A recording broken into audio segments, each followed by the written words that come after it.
할렐루야. 우리 수요일 새벽 예배를 드리시는 성도님들을 주님의 이름으로 환영하고 축복합니다. 우리가 운전을 하다 보면 여름에 이렇게 밤에 운전을 할 때 라이트를 켜고 가죠. 그러면 이 라이트의 목적은 어두운 밤을 밝히는 불입니다. 그래서 운전을 안전하게 할 수 있고 목적지까지 잘 갈 수 있도록 도와주는 역할을 합니다. 그런데 여름에 운전을 하다 보면 그 목적지에 도착해 보면 라이트에 반갑지 않은 손님들이 항상 따라옵니다. 그게 무엇일까요? 네, 불빛을 보고 달려드는 벌레들과 하루살이들입니다.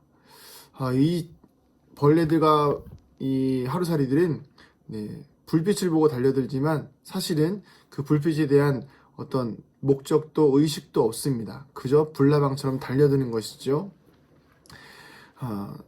오늘 우리가 읽은 이 말씀의 내용은 그렇습니다. 마치 이 불빛에 달려드는 불나방이나 하루살이들처럼 벌레들처럼 복음의 능력이 나타나는 이 빛이 있는 곳에 그 빛을 향하여서 무작정 달려드는 그 빛을 방해하기 위해서 나타나는 좋지 않은 세력들, 바로 영적으로 우리를 방해하고 무너뜨리려는 사단의 세력들이 항상 도사리고 우리가 하나님의 은혜를 경험하는 것을, 예수 그리스도를 믿는 것을 방해하는 세력들이 항상 있다는 것입니다.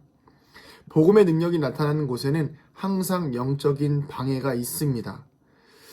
그래서 우리가 신앙생활을 하다 보면 신앙생활 속에서도 마찬가지고 우리가 예배를 드림에 있어서도 마찬가지고 일상생활에서도 마찬가지가 무엇이냐면 항상 우리가 하나님의 뜻대로 살아가려고 하고 예수를 잘 믿으려고 하고 신앙생활 잘 하려고 하고 하나님을 사랑하고 이웃을 사랑하려고만 하면 분명히 그 상황 속에서 영적인 방해들이 일어나기 쉽다는 것입니다. 자, 이러한 모습들에 대하여서 하나님은 결코 그냥 보고 계시지만은 않습니다. 우리가 오늘 그 본문의 말씀 내용 중에 4절부터 보면 범죄한 천사들, 하나님의 영광의 빛을 가리우기 위해서 범죄한 천사들을 하나님은 용서하지 않으셨습니다. 지옥의 어두운 구덩이로 던지셨죠. 그리고 노아와 7 식구를 보존하셨습니다. 그러나 노아와 7 식구를 보존하시는 대신에 세상의 모든 악한 것들을 멸망시키셨지요. 소돔과 고모라도 마찬가지입니다. 악한 세상을 멸망시키시면서 그 가운데에서 롯과 그의 가족들을 구원하신 하나님을 우리는 볼 수 있는 것입니다. 이처럼 복음의 능력이 나타나고 하나님의 영광이 있는 곳에는 그 이면에는 항상 빛과 그림자처럼 그 하나님의 영광을 가로막으려는, 방해하려는, 또 우리가 하나님의 영광을 누리고 하나님의 영광을 경험하는 것을 막으려고 하는 세력들이 있다는 것입니다. 조금 더 쉽게 이야기하자면 우리가 새벽 예배를 드리려고 새벽에 일어나야지 이렇게 하나님의 뜻을 향해서 나아간다면 그것을 방해하는 세력들은 무엇입니까? 알람이 울렸는데도 일어나지도 못하고, 아니면 다음 주부터 해야지, 내일부터 해야지, 이렇게 우리가 하나님께 나아가는 것을 막는 것들이 바로 이 영적인 방해의 세력들이라는 것입니다. 하나님은 결코 이 어두움들에 대하여서 두고 보시지 않습니다. 항상 심판하시고 그것들에 대하여서 징계하신다는 것입니다. 그리고 그 죄악들 속에서, 그 어두운 세상 가운데에서 괴로워하고 고통스러워하는 하나님의 백성, 의인들을 하나님은 항상 반드시 구원하신다는 것입니다. 오늘 우리가 읽은 말씀 8절 이후로 보면 주께서 경건한 자에게는 시험에서 건지실 줄을 아시고 불의한 자는 형벌 아래에 두어 심판날까지 지키시며 라고 나와 있습니다. 경건한 자는 하나님께서 심판에서 건지십니다. 그러나 불의한 자는 심판날까지 형벌 아래에 두게 하십니다. 그런데 그 전에 더 중요한 것이 무엇인가 하면 8절에 나오는 내용인데, 날마다 저 불법한 행실을 보고 들음으로 의로운 심령이 상함이라.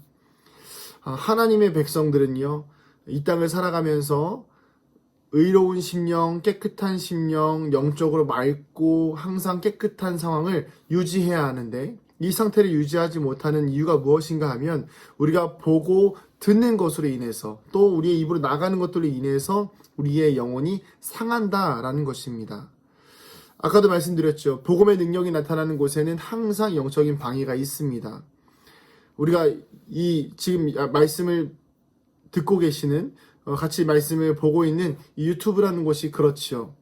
우리가 이 유튜브를 잘 사용하면 하나님의 영광이 드러나는 곳입니다. 그런데 이 예배를 드리기 위해서 이 유튜브를 켰는데 그 옆에 보니까 또 재밌는 것이 나옵니다. 자극적인 것들이 나오지요. 그러면 그곳에 나의 눈을 뺏기고 내 귀를 뺏기고 내 마음을 뺏기기 시작하면 그 의로운 심령이 상한다라는 것입니다. 그래서 오늘 우리는 이 하나님을 바라보고 하나님이 우리를 구원하시고 우리를 붙들어 주시는 하나님을 의지해야만 합니다. 보고 듣는 것을 주의하셔야 하는 것입니다. 사랑하는 성도님들, 오늘 하루 살아가시는 동안 이 복음의 능력을 풍성하게 경험하게 되는 하루가 되기를 주님의 이름으로 축복합니다.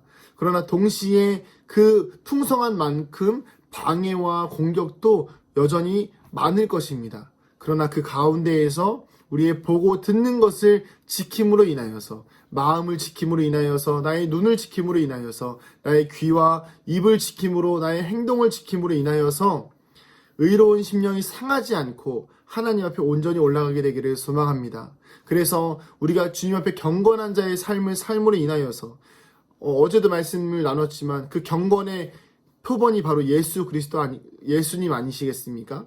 그래서 이 경건한 자는 시험에서 건지신다고 하신 것처럼 우리가 예수님을 따라가는 그 경건을 통하여서 시험에서 어려움에서 때로는 우리가 보고 들음으로 겪는 어려움과 혼란 가운데에서 우리를 건지시는 그 하나님의 능력을 통하여서 오늘 하루도 믿음 가운데에서 복음으로 승리하는 거룩한 삶을 사는 성도님들 되시기를 주님의 이름으로 축복합니다. 네, 기도하시겠습니다. 네, 먼저 한 가지 광고를 드리자면, 오늘 수요 예배는 영상으로 드리도록 하겠습니다. 네, 기억해 주시고, 돌아오는 주 금요일, 네, 성탄절 예배는 정상적으로 드리도록 하겠습니다. 네, 본당에서 11시에 예배를 드릴 테니까요. 성도님들 기억하시고, 네, 예배 시간 맞춰서 오시면 되겠습니다. 네, 기도하시겠습니다. 할렐루야. 사랑과 은혜가 많으신 아버지 하나님, 오늘도 우리 사랑하는 성도들의 삶과 인생 가운데에 하나님께서 복음의 능력을 경험케 하심에 감사드립니다. 그러나 주님, 그 복음의 능력이 나타나는 곳에는 항상 악한 사단 마귀의 계계와 우리를 넘어뜨리고 쓰러뜨리고 잡아뜨리게 하려는 악한 공격들이 많이 도사리고 있음을 보게 됩니다. 불나방처럼 달려들고 그것들로 인하여서 우리가 어려웠고 불편을 경험하게 됩니다. 그러나 하나님, 우리가 보고 듣는 것들을 경계함으로 인하여 영적으로 깨어있음을 인하여 우리의 심령이 상하지 아니하도록 주님 우리를 지켜 보호하여 주시옵소서. 그리하여서 우리의 삶이 날마다 주님 앞에 경건하게 하여 주시고 그 경건한 삶으로 인하여서 하나님 앞에 칭찬받는 인생, 복음 앞에 신실한 삶을 살아가는 거룩한 믿음의 백성들 되게 하여 주시옵소서. 감사드리며 사랑이 많으신 예수님의 이름으로 축복하며 기도하옵나이다. 아멘.